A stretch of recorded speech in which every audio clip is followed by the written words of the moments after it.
അതുപോലെ love trap ജിഹാദ് മാത്രമല്ല വേറെയും തരത്തിലുള്ള മതപരിവർത്തനങ്ങൾ നടക്കുന്നുണ്ട്. മെജോറിറ്റിയും പക്ഷെ ഇങ്ങനെയുള്ള രീതിയിലും വരുന്നുണ്ട്. ഞാൻ എന്റെ കൺമുമ്പിൽ കണ്ടിട്ടുള്ള വേറൊരു യാഥാർത്ഥ്യമാണ്. അതായത് ഞാൻ മതം മാറാനായിട്ട് പൊന്നാനിയിലെ കൺവേർഷൻ സെന്ററിലേക്ക് പോയിരുന്ന സമയത്ത് അവിടെയും ഇതുപോലെ ലവ് ട്രാപ്പ് ജിഹാദിലൂടെ മതം മാറാനായിട്ട് വന്ന ഒരുപാട് കൗമാരപ്രായത്തിലുള്ള പെൺകുട്ടികളെയും ഞാൻ കണ്ടു.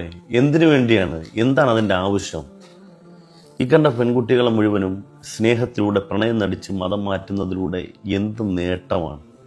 ഇപ്പം ഞങ്ങളൊക്കെ മുസ്ലിമീങ്ങളാണെന്ന് വിശ്വസിക്കുന്നവരാണല്ലോ ഞങ്ങളെ ഈ വേഷമൊക്കെ കണ്ടെങ്കിൽ മനസ്സിലാവും, പേര് കൊണ്ടൊക്കെ മുസ്ലിമാണെന്ന് നിങ്ങൾ അഡ്രസ്സ് ചെയ്യും. പക്ഷെ ഞങ്ങൾ പോലും ഒരു യഥാർത്ഥ മുസ്ലിം ആകാൻ വേണ്ടി പരിശ്രമിക്കുന്നവരാണ്. അതായത് യഥാർത്ഥ മുസ്ലിം എന്ന് പറഞ്ഞാൽ അവൻ്റെ വാ കൊണ്ടും അവൻ്റെ പ്രവൃത്തി കൊണ്ടും മറ്റുള്ളവർക്ക് ദ്രോഹം ഉണ്ടാക്കാതിരിക്കുന്നവർ, അയൽവാസികളെ ബഹുമാനിക്കുന്ന ആളുകൾ, അങ്ങനെ തുടങ്ങി ഒരുപാട് കാര്യങ്ങൾ സ്വന്തം ജീവിതത്തിൽ അനുവർത്തിക്കുമ്പോൾ മാത്രമേ ഒരാൾ യഥാർത്ഥ മുസ്ലിം ആവൂ. അപ്പം ഞങ്ങളൊക്കെ ഇപ്പം നിലവിൽ ആ യഥാർത്ഥ മുസ്ലിം ആകാൻ വേണ്ടിയുള്ള പരിശ്രമത്തിലാണ് ഇപ്പം ജീവിച്ചുകൊണ്ടിരിക്കുന്നത്.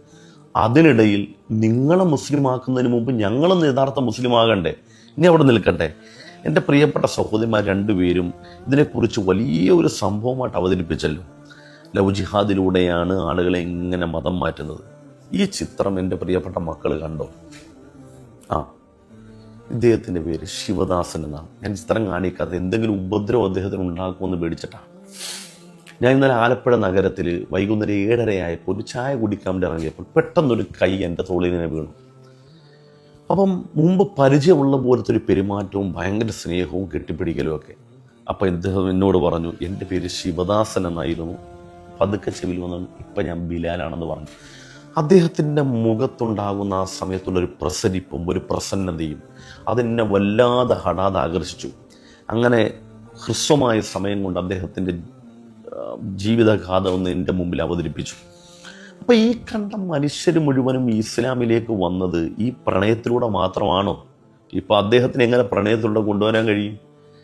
അദ്ദേഹം ഒരുപാട് കാലം ഒരുപാട് വായിച്ച് മനസ്സിലാക്കി ഒടുവിൽ ഇസ്ലാമിൻ്റെ ശാദ്വലതീരം, നിർഭയത്വവും സന്തോഷവും യഥാർത്ഥ കെട്ടുറപ്പും ഇസ്ലാമാണെന്ന് മനസ്സിലാക്കി ഇസ്ലാമിൻ്റെ ശാദ്വലതീരത്തേക്ക് വന്ന മനുഷ്യനാണ്. അപ്പം ഞാൻ പറഞ്ഞ അങ്ങനെ എത്രായിരം വരുന്ന മനുഷ്യന്മാർ ഈ GK ഇടത്തനാട്ടുകര വീട്ടിലെ പൂജാമുറിയിലാണ് ആരും കാണാൻ നിസ്കരിച്ചത്. പുറത്തിറങ്ങിയാൽ ആരെങ്കിലും എന്തെങ്കിലുമൊക്കെ പ്രശ്നമുണ്ടാകുക. കാരണം അന്ന് പാർട്ടിയുടെ താത്വിക ആചാര്യനാണ്. അദ്ദേഹമൊക്കെ ഇസ്ലാമിലേക്ക് വന്നു. അങ്ങനെ എത്രായിരം മനുഷ്യരങ്ങനെ ഇസ്ലാമിലേക്ക് വന്നു. നിലവിൽ തന്നെ 2 ബില്യണിലധികം മുസ്ലിമുകൾ ലോകത്തുണ്ടല്ലോ. 54 രാജ്യങ്ങൾ ശരീഅത്തിൽ ഇസ്ലാമാണ്. ഇസ്ലാമിൻ്റെ നിയമങ്ങൾ വാഴുന്ന 54 രാജ്യങ്ങളുണ്ട്. മുസ്ലിം ഭൂരിപക്ഷ രാജ്യങ്ങളെന്ന് വേണമെങ്കിൽ പറയാം. അങ്ങനെ തുടങ്ങി ലോകത്തുള്ള മുഴുവൻ രാജ്യങ്ങളിലും 2 ബില്യണിലധികം മുസ്ലിങ്ങളുണ്ട്. അപ്പോൾ എന്തിനാണ് ഈ 2, 3, 4 അല്ലെങ്കിൽ കേരളത്തിൻ്റെ ഏതെങ്കിലുമൊക്കെ കുറച്ച് ആളുകൾ, ഇവിടെ തന്നെ പാകപ്പെട്ട ആളുകളില്ലേ, ഞങ്ങൾ തന്നെ യഥാർത്ഥ മുസ്ലിം ആകാൻ വേണ്ടി പരിശ്രമിക്കുന്ന സമയത്ത് നിങ്ങളെ ആരെങ്കിലും ഇതിനകത്ത് വലിച്ചുകൊണ്ട് വന്നിട്ട് ഇപ്പം എന്ത് നേട്ടം, എന്തെങ്കിലും കിട്ടുമോ? ഇനി രണ്ടാമത്തത്, എൻ്റെ ഈ പ്രിയപ്പെട്ട 3 സഹോദരിമാരെ ഒരാൾ പ്രണയം നടിച്ച് ഇസ്ലാമിലേക്ക് കൊണ്ടുവന്നെന്ന് വിചാരിക്കുക. യഥാർത്ഥത്തിൽ ആ പ്രണയത്തിലൂടെ കൊണ്ടുവന്ന സ്ത്രീ മുസ്ലിമാവോ? ഇല്ല. ഇസ്ലാമിന് വേണ്ട യഥാർത്ഥത്തിൽ ഒരു മനുഷ്യൻ്റെ ഹൃദയമാണ്, ശരീരമല്ല. അതായത് മനസ്സുകൊണ്ടാണ്. വിശ്വാസം എന്ന് പറയുന്ന സാധനം നമ്മുടെ ഹൃദയത്തിലുള്ള സാധനമാണ്. വിശ്വാസം നമ്മുടെ ഹൃദയത്തിലാണ് വേണ്ടത്, അല്ല പ്രവൃത്തിയിലല്ല. ഇപ്പം നിങ്ങൾ 3 പേരിൽ ഒരാളെ ഞാൻ സ്നേഹിച്ചു കൊണ്ടുവന്നു, നിങ്ങളെ കൊണ്ട് ഞാൻ നിസ്കരിക്കാൻ പറഞ്ഞു, നോമ്പെടുക്കാൻ പറഞ്ഞു. ഈ നിസ്കരിക്കുമ്പോൾ നോമ്പെടുക്കുമ്പോഴൊക്കെ നിങ്ങളുടെ മനസ്സിലുള്ളത് നിങ്ങളുടെ ഭഗവാനാണ്, നിങ്ങളുടെ ശ്രീകൃഷ്ണനാണ്, നിങ്ങളുടെ ശിവനാണ്, നിങ്ങളുടെ രാമനാണ്. എങ്കിൽ നിങ്ങളൊരു മുസ്ലിമല്ല.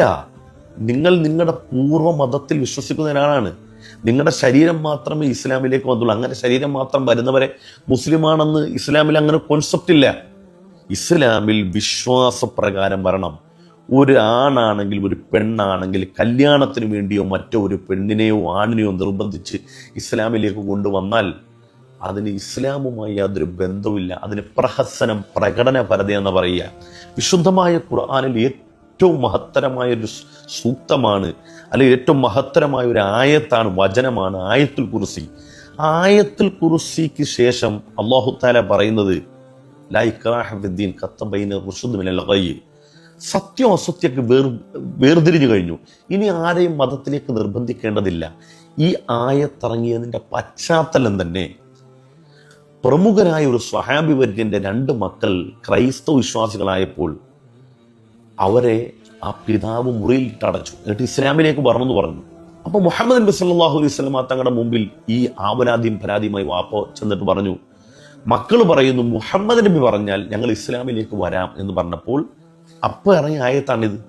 അപ്പോൾ ഒരാളെയും ഇസ്ലാമിലേക്ക് നിർബന്ധിച്ച് കൊണ്ടുവരാൻ പാടില്ല. പ്രണയത്തിലോ അല്ലാതെ കൊണ്ടുവന്നാൽ അയാളുടെ ശരീരം മാത്രമേ വന്നിട്ടുള്ളൂ, മനസ്സ് വന്നിട്ടില്ല. അതുകൊണ്ട് ഇത്തരം പ്രഹസനങ്ങൾ നിങ്ങൾ അവസാനിപ്പിക്കുക. നമ്മുടെ കാലം ഒരുപാട് മാറിയിട്ടുണ്ട്, മനുഷ്യർ ഒരുപാട് ചിന്തിക്കുന്ന മനുഷ്യരാണ്.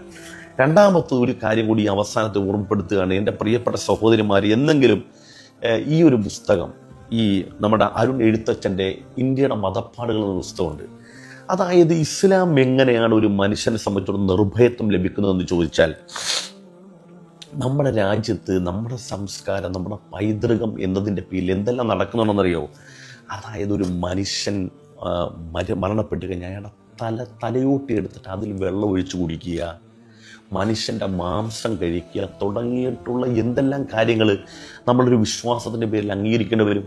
ഞാൻ ഇന്നലെ ഒരു പാട്ട് കേൾപ്പിച്ചില്ലേ, 10ൽ പഠിക്കുന്ന പെണ്ണിനെ കാണുമ്പോൾ ഭാഗ്യം പാടണ്ടല്ലോ. ഇങ്ങനെ തുടങ്ങി ദൈവപ്രീതിക്ക് വേണ്ടി എന്തെല്ലാം കാര്യങ്ങൾ നമ്മുടെ നാട്ടിൽ ചെയ്യുന്നുണ്ട്. അപ്പം ഒരാൾ ഈ പൈതൃകവും സംസ്കാരത്തിൻ്റെ പേരിൽ ഒരാശയത്തിൽ നിലകൊള്ളണമെങ്കിൽ അയാൾ എന്തെല്ലാം ദുരാചാരങ്ങൾ, എന്തെല്ലാം സംസ്കാരമല്ലാത്ത എന്തെല്ലാം കാര്യങ്ങൾ അയാൾ അനുവർത്തിക്കേണ്ടി വരും. അങ്ങനെ നോക്കുമ്പോൾ അയാളെ സംബന്ധിച്ചിടത്തോളം ഇസ്ലാം എന്ന് പറഞ്ഞാൽ അയാൾക്ക് ഒരു മഹത്വം നൽകുന്നു, പ്രൗഢി നൽകുന്നു, ആത്മാഭിമാനം നൽകുന്നു, നിർഭയത്വം നൽകുന്നു.